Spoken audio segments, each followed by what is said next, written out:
Hello and welcome to my latest video.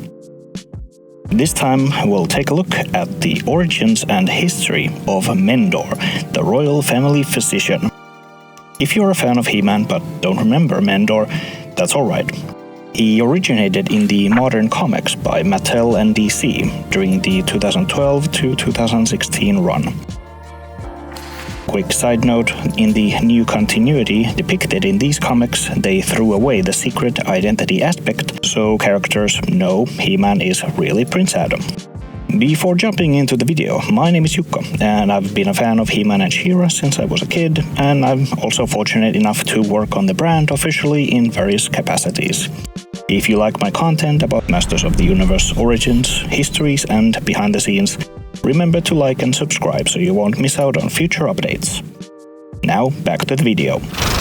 There will be a few spoilers from the He-Man and the Eternity War comic, so pause the video and go read it, then come back. As mentioned, Mendor was created in the modern comics by Mattel and DC. Mendor has magical healing abilities that he can control by seemingly waving his hands near the patient. He uses his powers to aid our heroes during and after their battles. Mendor's first named appearance comes in issue 19 of the He-Man and the Masters of the Universe comic series.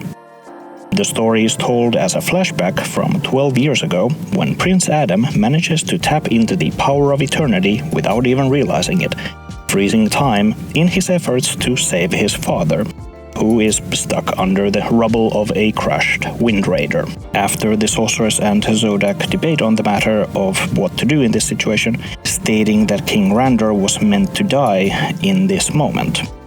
But they allow Adam to rescue his father so that a medic can arrive just in time. As the royal guards land on site, we see that the family physician, Mendor, is with them and ready to help the king. During the Eternity War story arc, Mendor reveals to have been the one to deliver Adam when he was born and see him grow up to become a king. So Mendor has been working for the royal family for at least that long.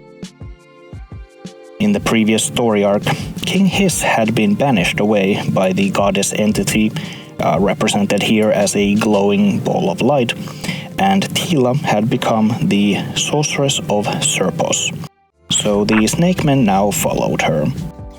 Mendor is seen trying to help Randor and explaining that he hasn't had experience in tending snakes. But he manages to heal Randor's wounds. After his appearance, Mendor is only briefly mentioned in issue 8 of the Eternity War.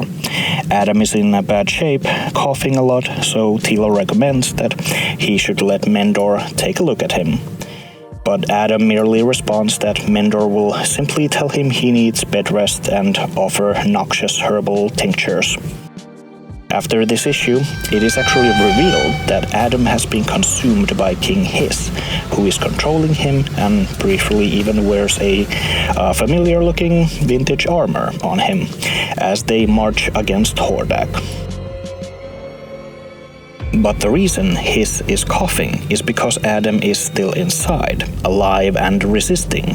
In the end, Adam manages to break free from Hiss's control, but as Hiss is dying, he reveals in a shocking twist that before he wore Adam's skin, he was impersonating the Dr. Mendor, meaning that the earlier moment when Adam dismissed Teela's advice, he knew Mendor was already dead. After Hiss reveals he was using the disguise of Mendor, he continues how he had ample time and opportunity to infect all of the Snake Men with venom from his own blood. So now that Hiss dies, he takes all of the Snake Men with him, who look to be burning in agony.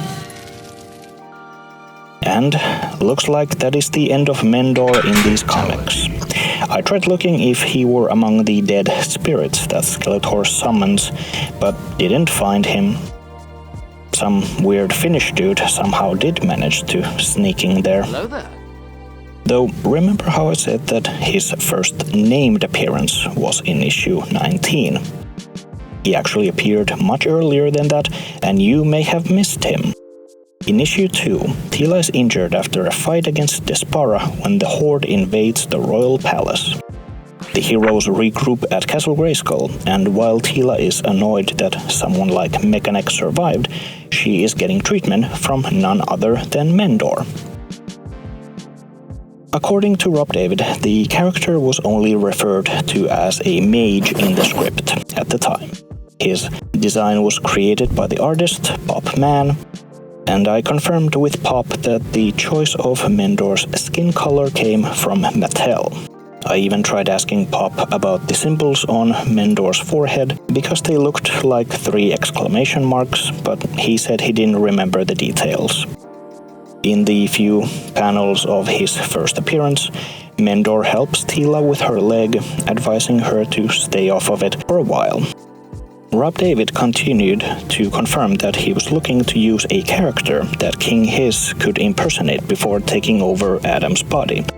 A character who could do maximum damage to the heroes while being undetected, whilst not being a part of the vintage roster, so the character's death wouldn't limit the storytelling too much in future issues.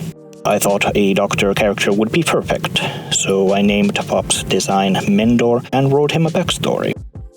I made sure to write him into the He-Man and the Masters of the Universe issue 19's flashback to give him credibility and throw off suspicion that he might be Hiss during the next series, The Eternity War.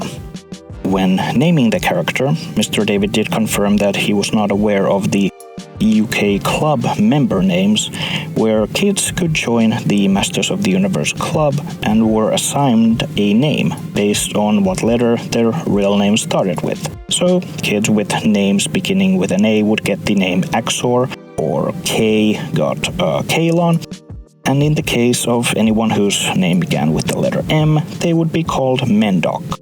So we have confirmation it's not related in any way, that the names are similar, yes, but I know some of my keen-eyed viewers would point it out in the comments section. So for a relatively new character with a small role, Mendor actually had a very impactful role during the course of the 2012 He-Man comics all the way up to their end in 2016. A quick side note, in the last issue of Eternity War, we see Prince Adam and Stratos walking at Grayskull in a huge crowd, and there is a healing mage in the panel helping the citizens. But we can see that it's not Mendor. Even his symbols look different in that the exclamation-looking mark is upside down on his head. And Mendor actually will get to make his animated debut on the upcoming Masters of the Universe Revolution coming in January 25th, 2024. As a special treat, Mattel has graciously given me the exclusive to reveal Mendor's model image. Mendor's model was designed by powerhouse artists Eddie Nunez and Britt Leslie, and it is a very faithful to his appearance in the DC comics. The good doctor looks to have been going to the Royal Gym since he is in a pretty buff shape, at least comparingly to the physique in these panels. Gone are the furry boots and the tunic's waist tails look to be longer, but all in all it's a good adaptation from print to screen in my opinion. He will be voiced by Phil Lamar, who was also the voice of Hero during Season 1. That's very clever. So what do you think about Mendor's look? Let me know down in the comments what other Revelation and Revolution topics you'd like me to cover. Remember to subscribe and like the video and share it with your friends. Thank you for watching Eternia Fact Files, a source of history and origins for Masters of the Universe and Princes of Power. Remember to subscribe so you don't miss out on future updates, leave a comment what you thought about this video or what topics you'd like to see featured, and share this video as it would help my channel grow.